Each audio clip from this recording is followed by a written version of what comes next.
ఖమ్మం జిల్లాలో భారీ వర్షాలు కురుస్తున్నాయి. ఇప్పటివరకు 15 సెంటీమీటర్ల భారీ వర్షపాతం నమోదైనట్లు అధికారులు వెల్లడించారు. ఇక భారీ వర్షాల నేపథ్యంలో మున్నేరు వాగుకు వరద పెరుగుతూ ఉండటంతో ప్రమాదం పొంచి ఉంది.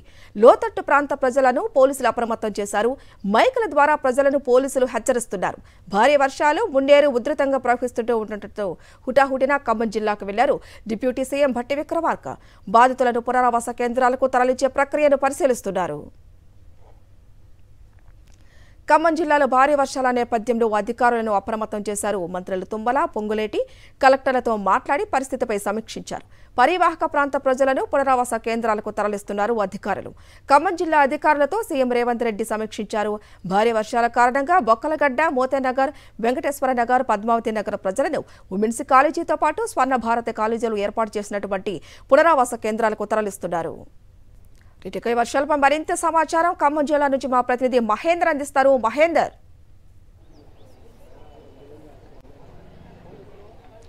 హరిత, మున్నేరు ముంపు బాధితులను కూడా ప్రస్తుతం అధికారులు పునరావాస కేంద్రాలకు తరలింపు చేసే ప్రక్రియ అర్ధరాత్రి నుంచి కొనసాగుతుంది. ప్రస్తుతం మనం బొక్కలగడ్డ సంబంధించి వెంకటేశ్వర నగర్ ప్రాంతంలో ఉన్నాం. ఈ ఏరియా నుంచి కూడా ఇప్పుడే రాత్రి నుంచి జరిగే పునరావాస కేంద్రాల తరలింపు ప్రక్రియను కూడా అధికారులు దగ్గర నుండి సంబంధించి చేస్తున్న పరిస్థితి కనిపిస్తుంది. విజువల్స్ లో చూడొచ్చు, ఒక భయం మాత్రం మున్నేరు ముంపు ప్రాంత ప్రజల్లో ఉంది. వాళ్ళు రాత్రి నుంచి కూడా తీవ్ర ఆందోళన సంబంధించి చెందుతున్నారు. మళ్లీ మున్నేరు సంబంధించి పెరిగితే తమ ఇల్లు మొన్న ఆదివారం కురిసిన భారీ వర్షానికే పూర్తిగా పాడయ్యాయి. ప్రస్తుతం ఇప్పుడు మళ్లీ భారీ వర్షాలకు సంబంధించి కురిస్తే ఇల్లులు పూర్తిగా కూలిపోయే ప్రమాదం ఉందని కూడా ఆందోళన చెందుతున్న పరిస్థితి కనిపిస్తుంది. మన అవతల వైపు చూడొచ్చు, మొత్తం ఇల్లుల పై భాగాన నీళ్లు వచ్చిన నేపథ్యంలో పూర్తిగా తడిసిపోయి ఇంట్లో ఉన్న సామాగ్రి అంతా పూర్తిగా డ్యామేజ్ అయింది.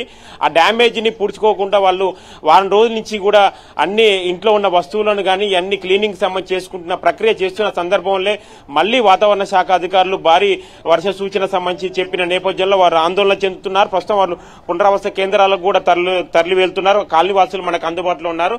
వారిని అడిగి తెలుసుకునే ప్రయత్నం చేద్దాం. చెప్పండమ్మా, మీరు పునరావాస కేంద్రాలకు వెళ్తున్నా, ఎట్లుంది మీ కాలనీల పరిస్థితి?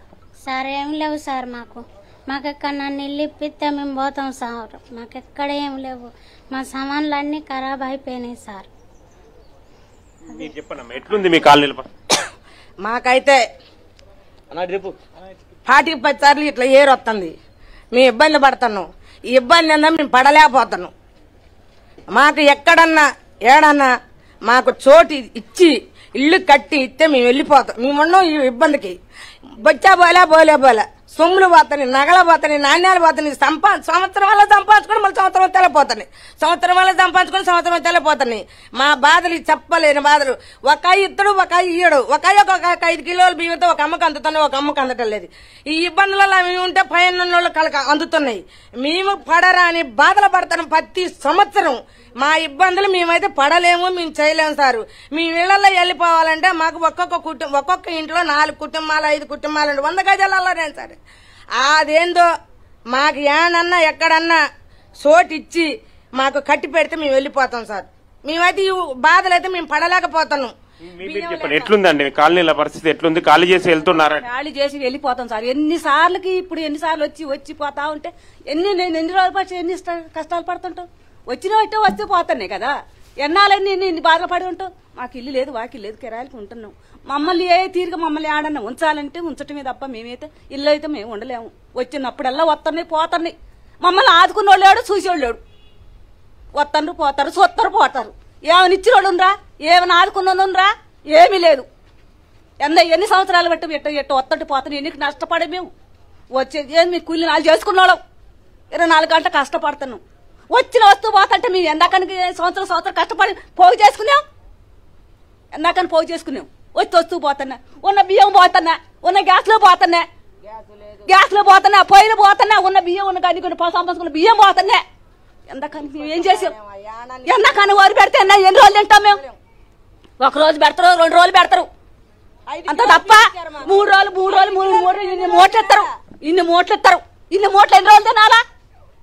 3 రోజులు 4 రోజులు తింటే అయిపోతాయిగా. మళ్ళీ ఎన్ని రోజులు కష్టపడితే మాకు డబ్బులు వస్తాయి? ఎన్ని రోజులు కష్టపడితే మాకు బియ్యం, కారం, ఉప్పు అన్ని బాయ్. ఎన్ని రోజులు కష్టపడితే ఖాళీ చేసి వెళ్తున్నారా? ఎట్లుంది మీ ఖాళీ చేసి వెళ్తాం. ఉండలేవు. చూడొచ్చు మొత్తం వాళ్ళ తీవ్ర ఆందోళన చెందుతున్నారు కాలనీ వాసులు. ప్రతి ఏటా కూడా తీవ్రంగా నష్టపోతున్నాము, మేము ఉన్న ఏడాదంతా కష్టపడి సంపాదించిన సంపాదన అంతా కూడా వరదలో కొట్టుకుపోతున్న వాళ్ళు ఆవేదన వ్యక్తం చేస్తున్నారు. ఎట్లుంది మీరు కాలనీల మరీ దారుణంగా ఉంది సార్ ఈ కాలనీ పరిస్థితి. కనీసం మున్సిపాలిటీ అయినా ఏదైనా గవర్నమెంట్ సమస్య ఏంటంటే మెయిన్ ఖాళీ చేయమనగానే ఖాళీ చేస్తున్నాం. నాయబజార్ కాలేజీ వరకు కూడా వెళ్ళిపోయినాం, అక్కడ కూడా మునిగిపోయింది సార్ ఫ్లడ్. ఇప్పుడు ఇక్కడంటే ఏటీఎంటి కట్టుకున్నారు అన్నారు, మేము వెళ్ళిపోవడానికి సిద్ధంగా ఉన్నాం. కనీసం దానికి షెల్టర్ ఏర్పాటు చేసి పోయిన సంవత్సరం అంతే పోయింది, 1 లక్ష రూపాయలు 2 లక్షల రూపాయలు. మేము పేదలం కాబట్టి ఏటీఎంటి కొన్నాం. మున్సిపాలిటీ బిల్లు కట్టించుకుంటారు 1000 కనీసం దానికి రాయితీ ఇవ్వకుండా పంపు కట్ చేస్తా ఉంటారు. ఇప్పుడు ప్రతి దానికి బిల్లు కట్టుకుంటూ పోతున్నాం. గవర్నమెంట్ ఇప్పుడు అంటుంది టీఎన్జిఓస్ కాలనీ కూడా ఇక్కడ మీరు పునరావాస కేంద్రాలకు సంబంధించి వెళ్తున్నారా? ఎట్లుంది ప్రస్తుతం కాలనీలో? అక్కడ పునరావాస కేంద్రంలో వెళ్ళినా కూడా అక్కడి నుంచి ఇంకొక అడిగి బొమ్మంటారు. అక్కడికి పోతే కనీసం ఒక బెడ్షీట్ ఇచ్చేవాళ్ళు లేడు, ఒక భోజనం పెట్టేవాళ్ళు లేడు. కాకపోతే ప్రైవేట్ సంస్థలు సేవా సంఘాలు ఎస్బీఐ వాళ్ళు వచ్చారు, మాకు సాయం చేశారు. కాకపోతే ఇప్పుడు సాయం చేయటం వరకే, రాత్రి మళ్ళీ అయిపోయింది, మళ్ళా వచ్చినాం, రాత్రి మళ్ళా ఖాళీ చేయమని పోలీసులు అలర్ట్ చేశారు. ఇప్పుడు చూడొచ్చు మొత్తం వారు తీవ్ర ఆవేదన వ్యక్తం చేస్తున్న పరిస్థితి కనిపిస్తుంది. అవతల వైపు కూడా మనం చూడొచ్చు వాగుకు ఆనుకునే కూడా ఈ కాలనీలకు సంబంధించి ఉన్నాయి. ప్రస్తుతం మున్నేరు కూడా ఉధృతంగా ప్రవహిస్తుంది. వెనకాల విజువల్స్ లో చూడొచ్చు ఈ మున్నేరుకు ఆనుకొని ఉన్న కాలనీలకు సంబంధించి కూడా రాత్రి నుంచి కూడా పునరావాస కేంద్రాలకు తరలింపు ప్రక్రియ కొనసాగుతుంది. అయితే ఇప్పటికే మేము వారం రోజుల నుంచి కూడా ఇల్లు ఖాళీ చేసి ఇప్పటికి 3 సార్లు వెళ్ళాము వస్తున్నాం. తీవ్రంగా ఇబ్బందులు పడాల్సిన పరిస్థితులకు సంబంధించి వస్తుంది. శాశ్వత పరిష్కారం దిశగా అధికారులు అడుగులేస్తే మొత్తం ముప్పు ప్రాంతాల్లో ఉన్న కాలనీలు అందరం వెళ్లడానికి సిద్ధంగా ఉన్నామని కూడా కొందరు చెప్తున్న పరిస్థితి కనిపిస్తుంది. ప్రస్తుతం మాత్రం అధికార యంత్రాంగం పైనుంచి ఫ్లడ్ అనేది భారీగా వస్తున్న నేపథ్యంలో పరివాహక ప్రాంత ప్రజలు మాత్రం ఖచ్చితంగా మరో 24 గంటల పాటు అప్రమత్తంగా ఉండాలి, అధికారులకు సహకరించాలి, ఖచ్చితంగా ఖాళీ చేసి వెళ్లాలని కూడా సూచిస్తున్న నేపథ్యంలో ఒక్కొక్కరిగా సంబంధించి వెళ్తున్నారు. డిప్యూటీ సీఎం బట్టి విక్రమార్క కూడా దగ్గరుండి ఈ ముప్పు ప్రాంతాలను కూడా తరలింపు ప్రక్రియ ప్రస్తుతం కొనసాగిస్తున్నారు. Thank you Mahender.